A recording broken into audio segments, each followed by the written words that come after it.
Hi banking పరీక్ష tips. యాక్చువల్గా మనకి ఐబీపీఎస్ ఆర్ఆర్బీ వాళ్ళు 10,000+ వేకెన్సీస్ ఇచ్చారంటే గుడ్ న్యూసే. ఇంకా వస్తాయని కూడా చెప్పారు. సో మనం ఇంకా లేట్ చేయక్కర్లేదు కాబట్టి. అండ్ లాంగ్వేజ్ విషయానికి వస్తే మనకి ఒక్కొక్క స్టేట్ వాళ్ళకి ఒక్కొక్కటి ఇంత అని ఇచ్చారు. సో కొంతమంది అదర్ స్టేట్ పెట్టుకునే వాళ్ళకి ఆ లాంగ్వేజ్ రాకపోతే లోకల్ లాంగ్వేజ్ అనేది సో మనకి 6 months టైం ఇస్తారు. ఒకవేళ జాబ్ వస్తే ఆ 6 months టైంలోపు మన ఎల్పిటి అంతా నేర్చుకొని రెడీగా ఉంటే వాళ్ళు మనకి ఇచ్చేస్తారు జాబ్. సో నేను ఈ నోటిఫికేషన్ని కొంచెం బ్రీఫ్గా ఎక్స్ప్లెయిన్ చేసేస్తాను, చూడండి. సో ఇక్కడ మనకి common recruit process for recruitment of officers scale 1, scale 2 and scale 3 అని, and office assistant multipurpose.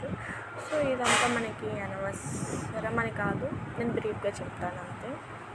So ఏ స్టేట్లో ఏమేమి లోకల్ లాంగ్వేజెస్ చూసేయండి. ఆంధ్రప్రదేశ్ గ్రామీణ బ్యాంక్ తెలుగు. సో ఇలా ప్రతిదీ చూసుకోండి, ఏ లాంగ్వేజ్ ఎక్కడ ఏముండాలి అని.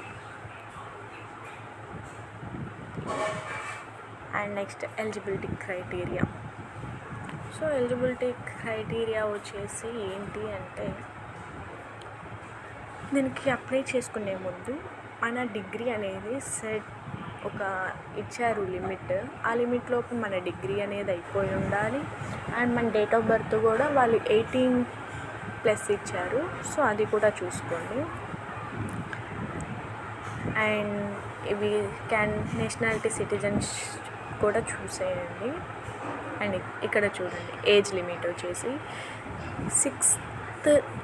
జూన్ 1 కల్లా 21 years అబోవ్ ఉండాలి ఫర్ ఆఫీసర్ స్కేల్ 3 సీనియర్ మేనేజర్కి. సో చూసేయండి. And below 40 years. And officer scale 2 మేనేజర్కి వచ్చేసి 21 to 32 అలా చూసుకోండి. Next officer scale 1 18 years, above 18 years and below 30 years. And officer assistant 18 to 28. So కింద కూడా ఇచ్చేశారు ఎంత ఉండాలో చూడండి. అండ్ రిలాక్సేషన్ ఏజ్ ఇది కూడా.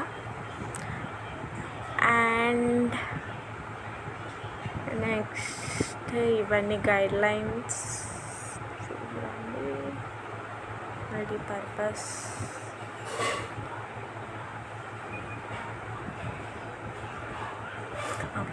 సో ఆఫీస్ అసిస్టెంట్కి వచ్చేసి బ్యాచిలర్ డిగ్రీ అనేది రికగ్నైజ్డ్ యూనివర్సిటీ అయి ఉండాలి, ప్లస్ మనకి లోకల్ లాంగ్వేజ్ అనేది వచ్చి ఉండాలి. అండ్ కంప్యూటర్ గురించి బేసిక్ నాలెడ్జ్ ఉన్న చాలు.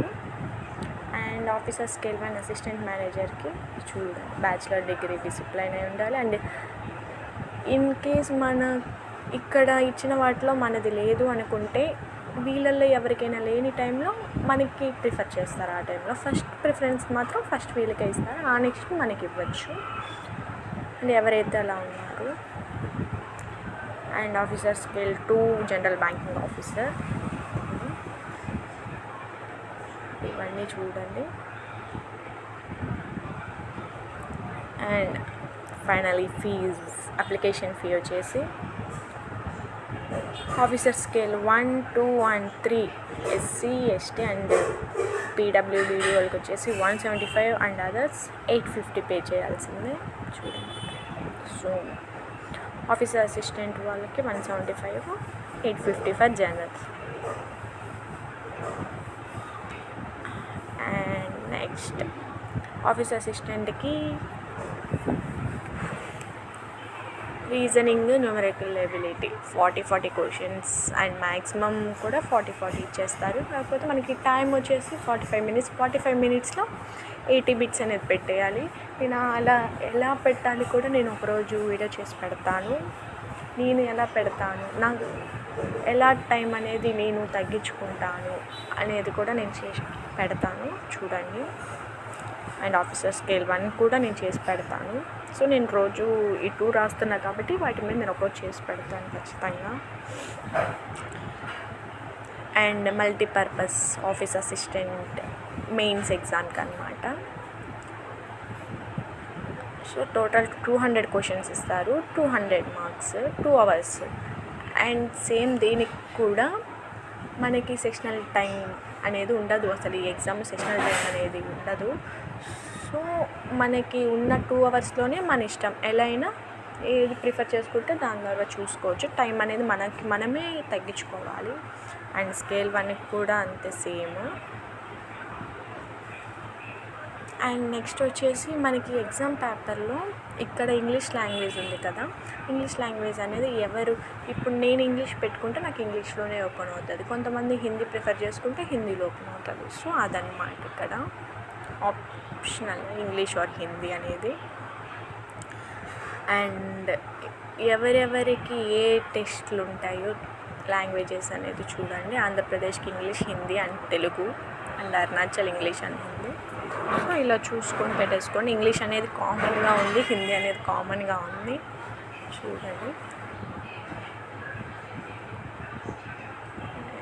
నెక్స్ట్ కట్ ఆఫ్ అనేది చూస్తే ఎగ్జాక్ట్గా మనం ఇది అని కట్ ఆఫ్ చెప్పలేము. ఒక్కొక్కసారి మన కాంపిటీషన్ పెరిగే కొద్దీ కట్ ఆఫ్ పెరుగుతుంది కాబట్టి,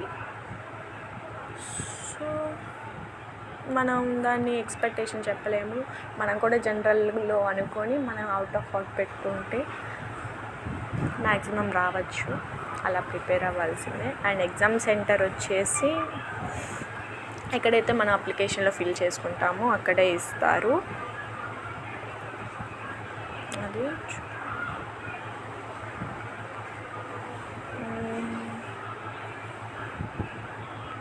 ఇంటర్వ్యూ అనేది ఆఫీస్ అసిస్టెంట్కి ఉండదు, మెయిన్గా గుర్తుంచుకోండి. ఇంటర్వ్యూ అనేది ఉండదు, ఓన్లీ డాక్యుమెంట్ వెరిఫికేషన్ మాత్రమే ఉంటుంది. మన లోకల్ మన స్టేట్ కాకుండా మనం అదర్ స్టేట్స్ పెట్టుకుంటే అక్కడ ఎల్పిటి టెస్ట్ అనేది ఉంటుంది. సో అది బేస్ చేసుకొని ఇంటర్వ్యూ అనేది జరుగుతుంది. అండ్ ఇదంతా జాబ్ వచ్చిన తర్వాత ఏమేమి కావాలో అవి దాని గురించి ఉంది. And next provisional allotment, identity verification మనకి ఏమేమి కావాలో నేను చెప్తాను. మనం అప్లై చేసుకునేటప్పుడు అందులో మనం ఏదైతే ఇస్తామో, పాన్ కార్డ్, ఆధార్, ఒక్కొక్కరు ఒకటి ఇస్తారు, పాస్బుక్ అని, దాన్నే మనం తీసుకెళ్ళాలి ఎగ్జామ్ సెంటర్కి. అది మర్చిపోతే ఒరిజినల్ తీసుకెళ్ళాలని జెరాక్స్ కూడా. అండ్ ఏమేమి క్యారీ చేయాలో ఇచ్చారు ఇక్కడ చూడండి. మనకి ఫోన్కి కానీ అండ్ మెయిల్కి నెంబర్కి SMS కానీ మెయిల్కి కానీ వస్తుంది మన ఎగ్జామ్ వెన్యూ. సో ఆ స్లాట్ టైం కల్లా మనం ఎగ్జామ్ సెంటర్ దగ్గర ఉండాలి, ఆ వెన్యూకి 15 minutes ముందే. అండ్ మనకి దాంట్లోనే ఒక నెంబర్ ఇస్తారు, అది మనకి బయట డిస్ప్లే అవ్వదు. అక్కడికి వెళ్ళిన తర్వాత వాళ్ళు స్కాన్ చేసి చెప్తారనుకుంటా, నాకు లాస్ట్ టైం అలానే జరిగింది. నెక్స్ట్ ఇక్కడ వచ్చేసి ఏమేమిటి మ్యాండేటరీగా తీసుకెళ్ళాలి వెన్యూ కంటే, mask, gloves and water bottle, 50 ml sanitiser మాత్రమే తీసుకోవాలి, అంతకు మించి పెద్ద తీసుకెళ్ళకూడదు. అది మీ ఇష్టం, శానిటైజర్ తీసుకెళ్ళకపోవటం మనకి అక్కడ ప్రొవైడ్ చేస్తారు. గ్లౌజెస్ కూడా మ్యాండేటరీ ఏం కాదు, అది మన ఇష్టము. కొంతమంది గ్లౌజెస్కి కావాలి కొంచెం స్ట్రిక్ట్ అనుకున్న వాళ్ళకైతే ఇప్పుడు నుండి ఎగ్జామ్ కూడా గ్లౌజెస్ పెట్టుకొని రాయడం నేర్చేసుకోండి. మాస్క్ కూడా అంతే, కొంతమందికి బ్రీతింగ్ ప్రాబ్లం ఉంటుంది, ఎక్కువసేపు ఉండలేరు, వాళ్ళు కూడా ఇప్పుడు నుండి మాస్క్ పెట్టుకొని ప్రాక్టీస్ చేస్తే better. And pen and exam related document cards చెప్పాను కదా, అడ్మిట్ కార్డు ఏదైనా వాళ్ళు ఇచ్చే అడ్మిట్ కార్డు అండ్ ID ఏదైనా ప్రూఫ్ తీసుకెళ్ళాలి, ఒక ఫోటో కూడా తీసుకెళ్ళాలి. నెక్స్ట్ ఎలాంటి మెటీరియల్స్ తీసుకెళ్ళొద్దు, సోషల్ డిస్టెన్స్ మెయింటైన్ చేయండి, మన కోసమే కదా ఏదైనా. సో అది. అండ్ ఇక్కడ N95 మాస్క్ అన్నారు, అది మన ఇష్టం, ఎలాంటి మాస్క్ అయినా వెళ్ళచ్చు అనుకుంటా, అంటే నాకు తెలిసినంత వరకు నేను అదే చెప్తున్నాను. నెక్స్ట్ ఆరోగ్య సేతు యాప్ అనేది ఫోన్లో ఉంచుకోవటం వల్ల బెటర్, ఎందుకంటే మన సరౌండింగ్లో ఎవరు కరోనాతో ఉన్నారో వాళ్ళు తెలుస్తుందని. అండ్ మన టెంపరేచర్ చెక్ చేసినప్పుడు ఇంత మాత్రమే ఉండాలి, ఇంతకు మించి తగ్గి ఉండకూడదు, 99.14కి మించి తగ్గి ఉండకూడదు, అంత మాత్రమే ఉండాలి. కొంతమంది ఏంటంటే అట్మాస్ఫియర్ పడక తగ్గిపోవటము, మరి ఓవర్గా పెరిగిపోవటము అలా జరగటం వల్ల వాళ్ళని ముందుగానే వెళ్ళి ఎక్కడైనా నీటిలో ఉంటే కొంచెం రిలాక్స్ అయితే అప్పుడు నార్మల్ స్టేజ్లో ఉంటారు కాబట్టి అలా చూసుకోవచ్చు. నెక్స్ట్ హౌ టు అప్లై అనేది నేను చేస్తాను, మ్యాక్సిమం చేసే పెడతాను. లేదంటే నేను డిస్క్రిప్షన్లో ఎవరిదైనా లింక్ ప్రొవైడ్ చేస్తాను, అందులో కూడా చూసుకోండి. ఇక్కడ చూడండి డిక్లరేషన్, ఇక్కడ I and here by declare that all information submitted by me in the application form is correct, true and valid. I will present the supporting documents as and when required. చూసి పెట్టండి, ఎందుకంటే చాలామంది SBI అప్పుడు double applications చేశారు. So మనం మళ్ళీ అది చేయకూడదు, ఆ తప్పు అనుకున్న వాళ్ళు ఒకసారి చూసి చదివి లేకపోతే నేను చేసి పెడతాను అదన్న చూడండి. ఊరికనే మనీ వేస్ట్ అవ్వకూడదు కదా.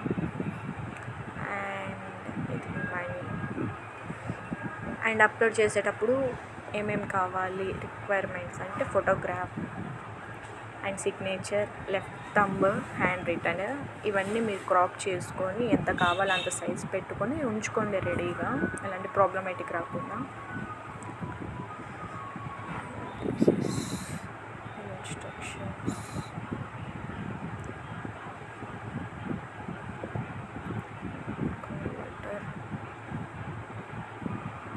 ఇక్కడ ఇచ్చేసారు చూడండి, అనౌన్స్మెంట్ ఆఫ్ 10 డేట్స్ చూడండి. ఫైనల్లీ ఇక్కడ ఎన్ని ఉన్నాయో చూడండి.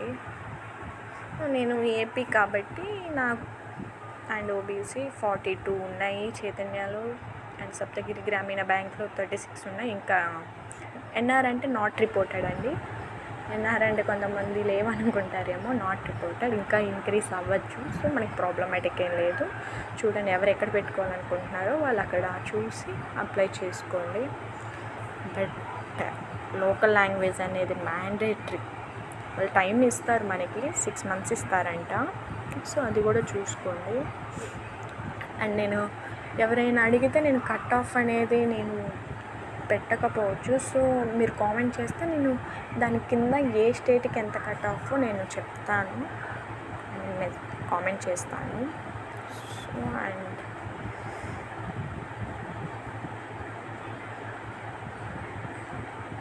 ఇక్కడ ఇవి ఎగ్జామ్ సెంటర్స్ చూసుకొని ఎవరి ఎగ్జామ్ సెంటర్స్ ఎక్కడ ఉంటాయి ఏంటి అని.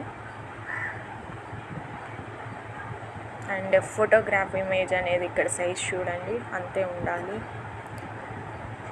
అండ్ ఇక్కడ మనకి ఫ్లాష్ చేసినప్పుడు కొంతమంది ఐస్లో రెడ్ అయ్యి అలా వస్తుంది, అలాంటివి రాకూడదు. బ్యాక్గ్రౌండ్ అనేది లైట్ కలర్ అయి ఉండాలి, మ్యాక్సిమం వైట్ ఉండేదే చూసుకోండి. బ్యాక్గ్రౌండ్ అనేది పిక్సెల్స్ ఎంత సైజ్ అలాంటివి చూడండి మొత్తం. ఇక్కడ మాత్రం లెఫ్ట్ థంబ్ అనేది బ్లాక్ ఆర్ బ్లూ పెట్టచ్చు, ఇక్కడ ఇచ్చేసారు చూడండి బ్లాక్ ఆర్ బ్లూ అని. So not a problem. And declaration మాత్రం వైట్ పేపర్ మీద బ్లాక్ ఇంక్తోనే రాయాలి, ఇట్స్ మ్యాండేటరీ, మర్చిపోవద్దు.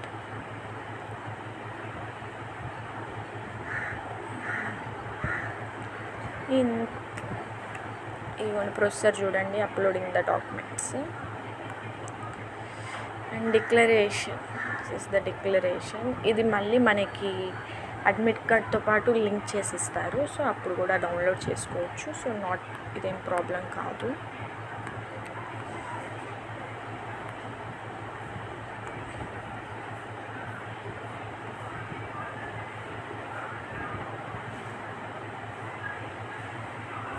దట్స్ ఇట్, అంతే అండి. ఈ వీడియో కానీ నచ్చితే లైక్ చేయండి, షేర్ చేయండి అండ్ సబ్స్క్రైబ్ అవ్వండి. అండ్ కామెంట్ చేయండి మీకు ఏ స్టేట్ ఏది కావాలో కట్ ఆఫ్ అనేది నేను పెడతాను. లాస్ట్ టైం అయితే ఏపీకి వచ్చేసి బీసీకి 76.5 ఇచ్చారు. సో చాలా టఫ్గా ఉంది. ఇప్పటి నుండి ప్రిపేర్ అవ్వండి. నా షెడ్యూల్ ప్రిపేర్ అయ్యే వాళ్ళకైతే ఎప్పటి నుండి నేను పెడుతున్నాను IBPS RRB మీద. వాళ్ళకైతే కొంచెం నాకు తెలిసి ఈజీ అవ్వచ్చు, మేబీ ఫాలో అవుతే మాత్రం. అంతే. Thank you.